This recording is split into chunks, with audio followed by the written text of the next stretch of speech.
The current round of medications for osteoporosis were brought to market because the major drug companies manufacturing hormone replacement therapy medications saw the end of their reign, if you like, and eventually the drugs were taken off the market in 2002. So that was the end of the hormone replacement therapy.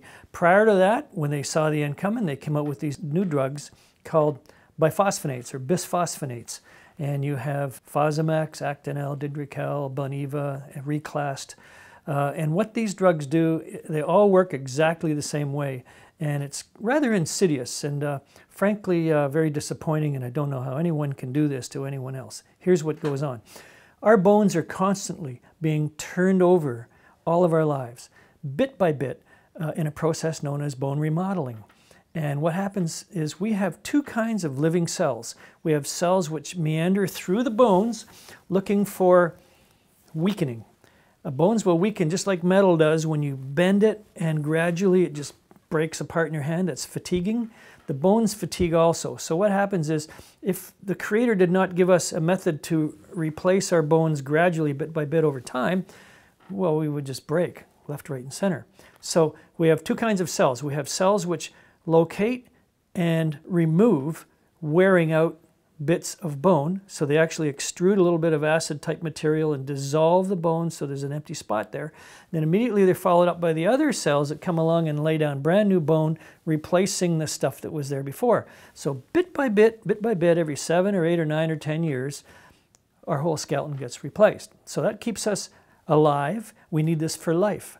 Okay, what do the drugs do? If you check the CPS, which is the drug compendium, they say they inhibit the cells. Well, it's become public knowledge that the drugs actually kill the cells which remove the old bone. What are the consequences?